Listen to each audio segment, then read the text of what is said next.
সন্ধ্যা ৮টা বাড়ির মেয়েরা আর গিন্নিরা মিলে টিভি দেখছে। ইঞ্জিন ওর রুমে পড়াশোনা করছে, জাঙ্কুক বাহিরে। এখন অফিস থেকে কেউ আসেনি।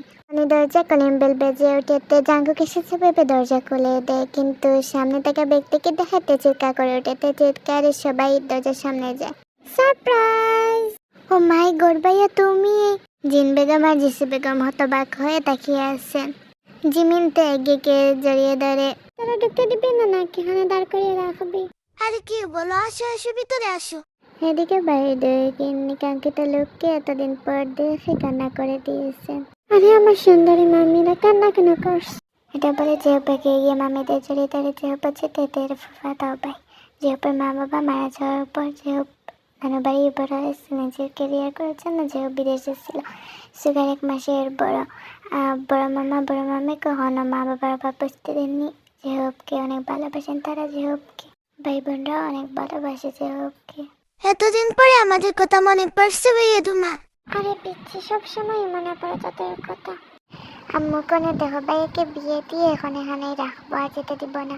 তার কথা শুনে জেহপ জিভে কামড় দিয়ে ফিস করে থেকে বলে, কিরে বোন, ভাইয়ের ইজ্জতের ফলতা বানিয়ে ফেলবি নাকি? জেহপের কথা সবাই শুনতে পায়, তাই সবাই হাহি করে হেসে ওঠে।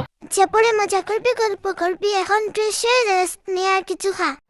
অন্যদিকে জাঙ্কুক বাইরে থেকে এসে বাড়ির মেন দরজা খোলা দেখে অনেকটা ভয় পেয়ে যায়, তাই তড়িঘড়ি করে ঢুকে। কিন্তু সামনে থাকা লোককে দেখে অনেকটাই অবাক হয়েছে। খুশিতে বাইকে গিয়ে জড়িয়ে ধরে। আল্লাহ ভাইয়া, তুমি আসবে বলবা না? এয়ারপোর্ট থেকে নিয়ে আসতাম। আমি সেটা পুরো জানিয়ে আসলে কি এভাবে সারপ্রাইজ পেতে? তারপরে ভাই বোনরা মিলে আড্ডায় দিতে জিসি বেগম আর জিন বেগমের বানানো চা আর চালমুড়ি খেতে থাকেন। জাঙ্কুকের হাতে আইসক্রিম দেখে সব কিছু রেখে আইসক্রিম হাতে থাকে। এতক্ষণে বড় কর্তা আর সুগা অফিস থেকে চলে আসে। ছোট কর্তা ফোন দিয়ে ছেলের খোঁজ খবর নেন। এই জিমিন কম খানা হলে মোটা হয়ে যাবি। কি এটা বলছো তুমি? যে ভাইয়া শুনছো কি বলছো?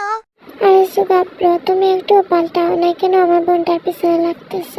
খাবেন, খাওয়ার কথা কান দিস না। জিমিন সুগার দিকে তাকিয়ে মোহবাক্যর মতো খেতে থাকে।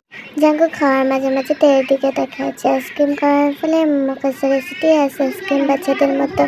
তখন নিয়ন্ত্রণ তের উদ্দেশ্যে খোঁচা মেরে বলে, দেখো সবাই এমন ভাবে আইসক্রিম খাচ্ছে যেন মনে হচ্ছে আর কখনো আইসক্রিম খায়নি। ইঞ্জিনের কথায় তেলে বেগুনে জ্বলে ওঠে। ইঞ্জিনের পিঠে ঝুড়ে করে একটা কিল বসিয়ে দিতে ইঞ্জিন কিছু বলবে, জাঙ্কুক ধমকি দুইটাকে চুপ করিয়ে দেয়।